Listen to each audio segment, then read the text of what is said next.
నేను నా భార్య ప్రైవేట్ జాబ్ చేస్తాము, మేము జాబ్ చేస్తే తప్ప మాకు ఇన్కమ్ రాదు, మరి నాకు సువార్త చేయలేకపోతున్నామని కేవలం చర్చికి మాత్రం వెళ్తున్నానని, దేవుని పని మేము ఏమి చేయట్లేదని చాలా బాధపడుతూ ఉంటాం. మా పరిస్థితి ఏంటి? నరకమేనా?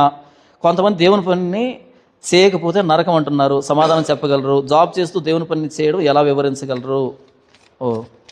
సువార్త అనేది హోలీ గాసిప్. సువార్త అంటే ఏంటి? హోలీ గాసిప్. ఉదాహరణకి మన ఫ్రెండ్కి లాటరీ తగిలింది అనుకోండి, ₹1,00,000. మనకు తెలిసింది, పక్కన వాళ్ళతో చెప్తామా? చెప్పమా? మరి వాడికి ₹1,00,000 తగిలిందంట, అంతలో ఆపేస్తాం. ఇంకొకరు కూడా చెప్తాం.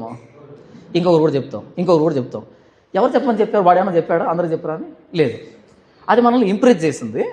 అది మనం పక్కన చెప్పేంతవరకు మనకు మనశ్శాంతి ఉండదు.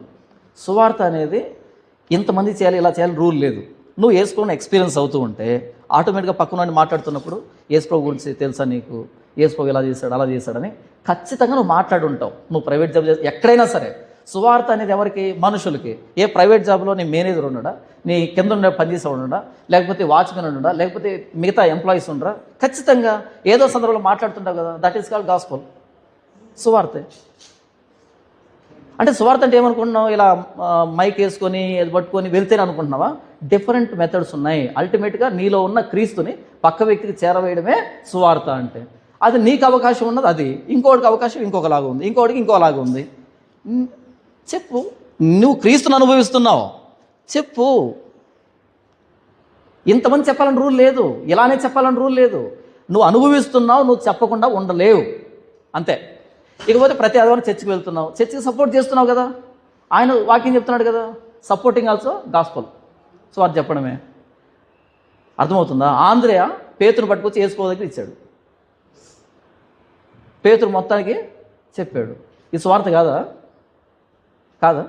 కాబట్టి ఎంతమంది చెప్తున్నావు అన్నది మ్యాటర్ కాదు, నంబర్ మ్యాటర్ కాదు, క్రౌడ్ మ్యాటర్ కాదు. నువ్వు చెప్తున్నావా లేదా? నువ్వు చెప్పకుండా ఉండలేవు. నేను గ్యారంటీ ఇస్తున్నా కదా. నువ్వు యేసుప్రభుని నమ్మింది నిజం అయితే చెప్పకుండా ఉండలేవు. మేము కన్న వాటిని విన్న వాటిని చెప్పక ఉండలేమని వారికి ఉత్తరం ఇచ్చారు. ఎందుకంటే అది ఓవర్ఫ్లో అవుతుంది.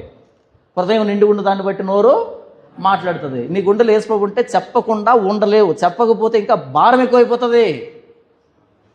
నీకు తెలియకుండా నువ్వు సువార్త చేస్తున్నావు, కాకపోతే నువ్వు ఇంకెవరినో మనసులో పెట్టుకుని కంపేర్ చేసుకొని ఈ ప్రశ్న అడిగావు,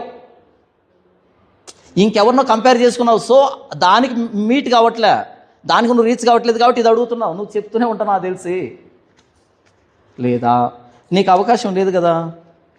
సువార్తకు తగినట్టుగా బ్రతకడం కూడా సువార్తే.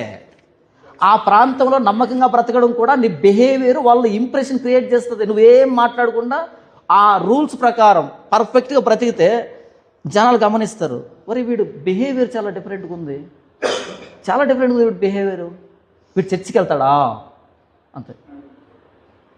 నెక్స్ట్ చర్చికి వెళ్ళే వాడిని చూసినప్పుడు కానీ, బైబిల్ చూసినప్పుడు కానీ, క్రిస్టియన్ చూసినప్పుడు కానీ నువ్వే గుర్తొస్తావు. ఏదో ఒక రోజు ఆలోచిస్తాడు, నా కొలీగ్ ఒకడు ఉండే, వాడు చర్చికి వెళ్తాడు, ఎంత పర్ఫెక్ట్గా బిహేవ్ చేస్తాడంటే అని మాట్లాడుకుంటాడు, రెస్పెక్ట్ ఇస్తాడు. నీ బిహేవియర్ కూడా సువార్త. తెలుసా మీకు ఇది? నాతో పనిచేసిన కొలీగ్స్ కానీ, నా దగ్గర చదువు విన్నటువంటి స్టూడెంట్స్ కానీ, ఎవరైనా సరే వాళ్ళ లైఫ్లో వాళ్ళు ఎప్పుడు కూడా యేసుప్రభుని ఒక మాట అనలేరు, బైబిల్ ఒక మాట అనలేరు. ఎందుకంటే నన్ను చూశారు కాబట్టి. వాళ్ళు అడిగిన ప్రతి దానికి సమాధానం చెప్పేవాడిని, నా బిహేవియర్ అలాగ ఉండేది. సో వాళ్ళకి యేసుప్రభు అంటే వెంటనే గుర్తొచ్చేది నేనే. ఇది నేను రాసిస్తా గ్యారెంటీ కార్డు. ఇది సువార్త కాదా? సువార్తే. ఇప్పుడు నా కారు ఉంది, కారు చుట్టూ వాక్యాలు ఉంటాయి. హైదరాబాద్లో వస్తూ ఉంటే జంక్షన్ దగ్గర కారు ఆగింది, చుట్టూ మొత్తం అన్ని వెహికల్సే కదా. ప్రతి ఓడు రావడం, దాన్ని తొంగి చూడడం, చదువుకొని పోవడం, ముందు కనుక అంతా. నేను సైలెంట్గా కూర్చోన్నా, మొత్తం 4 వాక్యాలు రాసి పడేసాను చుట్టూ. 4 కవర్ చేశాను, వాక్యాలు రాశాను. నేను లోపల కూర్చొని హాయిగా పాటింటూ పోతుంటా, 4 వాటి పని చేసుకుంటూ ఉంటాయి. చూడండి తర్వాత అది విషయం. మా నాన్న సమాధి కట్టించాను, రోడ్డు పక్కనే, మెయిన్ రోడ్డు పక్కన సమాధి కట్టించాను, పెద్ద వాక్యం రాశాను, యేసుక్రీస్తు చెప్పాను, నేనే మార్గం సత్యం దేవు, నా ద్వారా తప్ప ఎవడు పరలోకం రాడు, పెద్ద అక్షరాలు రాసి పడేశాను. వచ్చి పోయేవాడు ప్రతి ఒక్కడు. అది రేడియంతో రాయించాను కదా, నైట్ లైట్ పడితే జిల్లు అవి వెలుగుతాయి అన్నమాట. వాడికి వేరే ఆప్షన్ లేదు, ఏం చేయలేడు. కాబట్టి కొన్ని మనం చేసే ప్రతిదీ సువార్తే. క్రీస్తు మహిమ కోసం.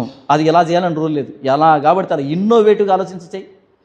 జాన్పాల్ గారు వందనాలు. 1 కొరింథీ 14:2 వ్రాయబడిన భాష ఏ భాషనో వివరించగలరు? 1 కొరింథీ 14:2 వ్రాయబడిన భాష ఏ భాషను